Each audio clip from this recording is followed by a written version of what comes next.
Hello and welcome back to a brand new video. Hopefully you're all doing well, and yeah, as you can see, we're doing another Euro 2020 prediction, and this time it is for Matchday 2.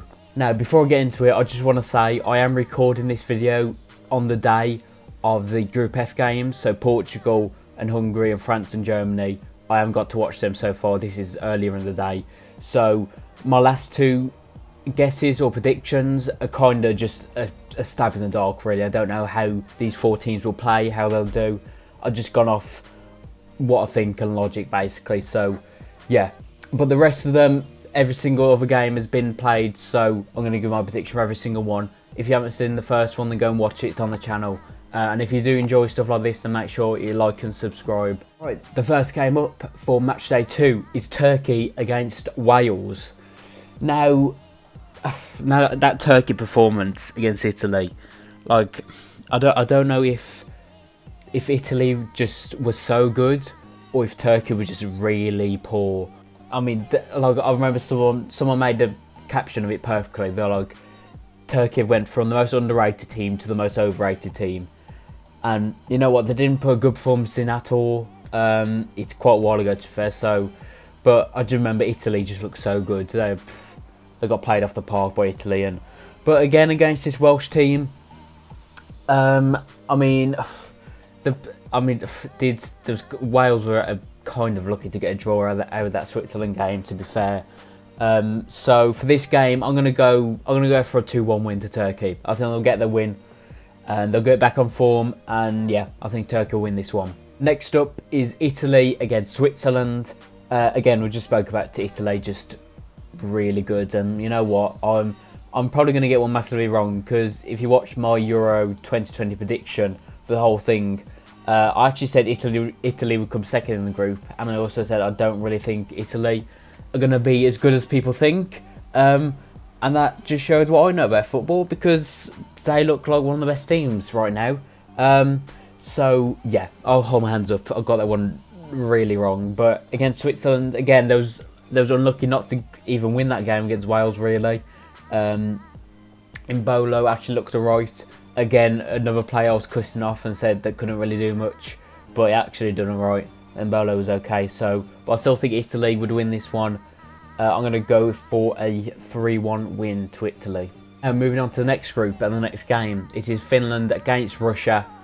And you know what, if you watch the first prediction, you know Finland are kind of my adopted country for these Euros. As you know, or England all the way, it's coming home. But Finland, I want Finland to do well. I really want Finland to do well.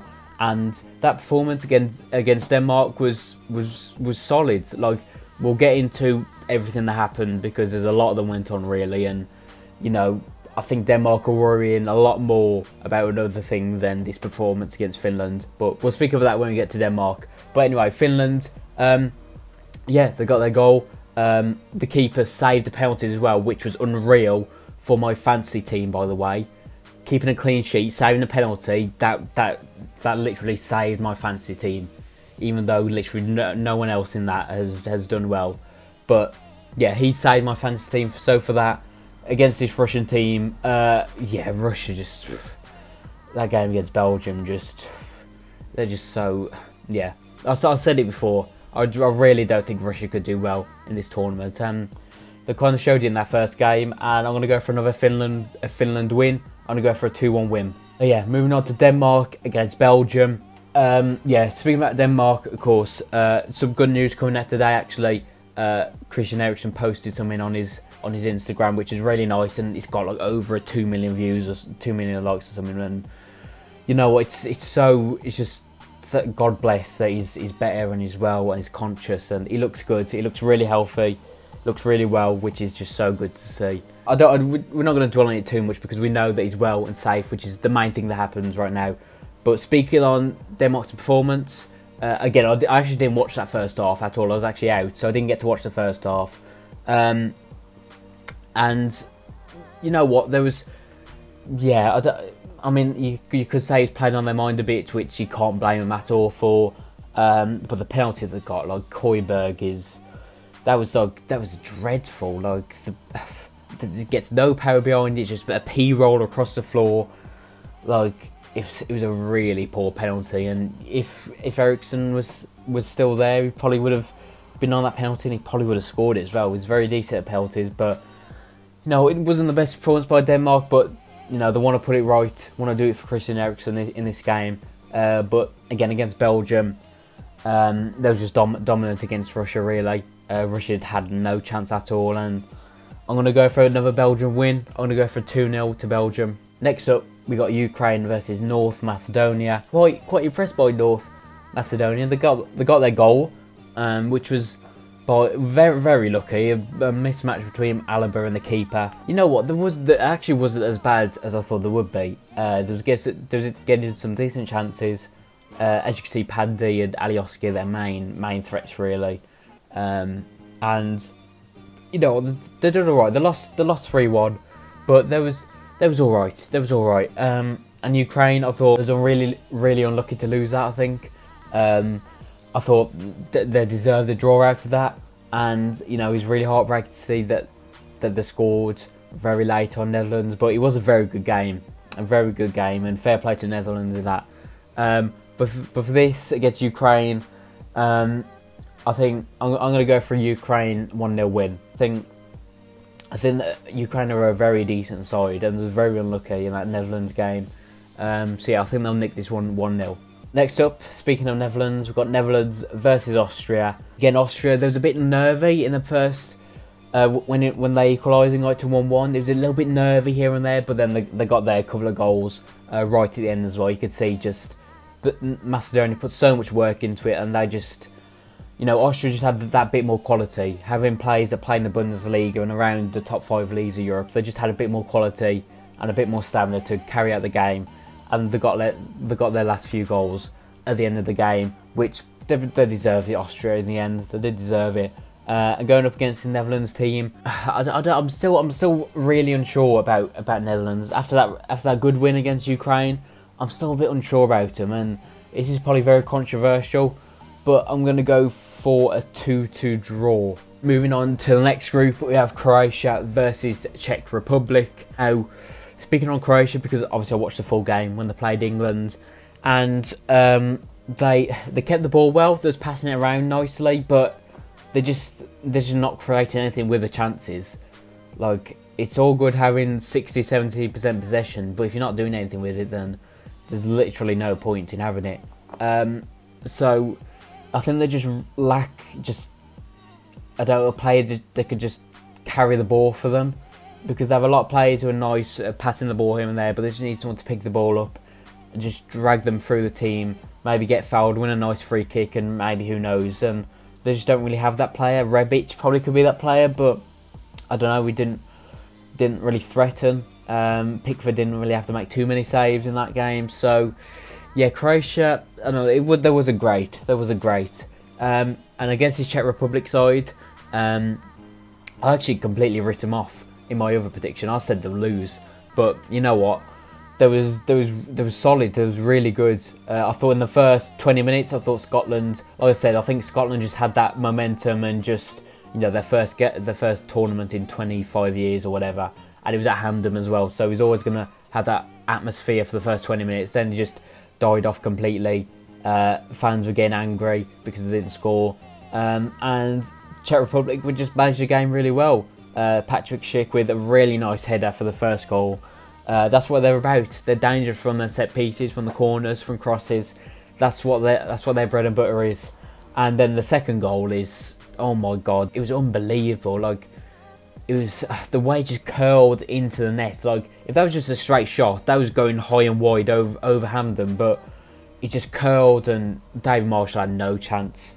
Unbelievable goal, unbelievable. But for this one, they're going to cancel each other out, which is why I've gone for a 1-1 draw. Oh, England against Scotland, the big derby, the big game for England, and I think if we win this, then it's pretty certain that we're going to go through and we're going to top the group.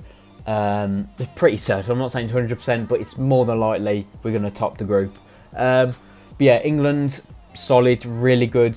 For a young team that we had out there, and an inexperienced team, it was, you know, a very professional performance. And And like I said in my review of that England game, we played well, but we can play even better than that. Like that's us at maybe 70-80%. There's still another 20% we can go, and against this Scotland side, it's really not all that. There's no of Tierney, which is a big blow. I don't know if he'll be back for that game. But yeah, I just don't like Lyndon Dijk and whoever was it. Who did they have Armstrong up front, or I can't remember who they had up front. Someone else. It's just not it really. It's just not it, and that's why I got the other England games bang on. I said we'll win 1-0. We win 1-0. For this one, I'm not going to go outrageous. I'm going to go for a 2-0 England. I still think we can keep a clean sheet, and I think we'll score another goal, because I think this defensive line against Scotland, it's not as good as a Croatia one. I'll say that now, 100%. Next up is Sweden versus Slovakia. The Sweden game was just yesterday actually, and I thought defensively that was really good. I think Sweden wasn't creating much, but I think defensively they're very good, very well organised. Olsen had a really good game for them yesterday. Up against Slovakia, again got a really good result, getting a 2-1 win against Poland. They did go down to 10 men. It was a really silly second yellow card. But you know what, Slovakia looked very decent. I only watched the first half of that game, but in that first half they looked proper good. They could have been 2-0 up at that point. Lewandowski's just not really getting on the ball much. You can see sometimes he's just dropping quite deep, trying to get involved in it really.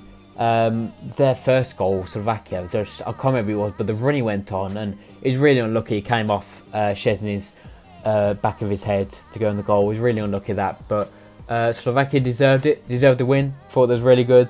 Again, another team that I writ off, to be fair. But on the other hand, I did say Poland underwhelm a lot at tournaments, and I said they wouldn't do well. I've gone for a 1-1 draw in this one. Next game, Spain versus Poland. Like I said about Croatia, passed it around really nicely, nice little triangles. What we expect from Spain really, isn't it? Nice triangles of passes, looking really free-flowing and stuff like that. But they got all this possession. They had, what, 85% possession or whatever. They just do nothing with the ball. Like, Morata up front, just, why are you playing Morata up front? I have no idea. Yeah, they just...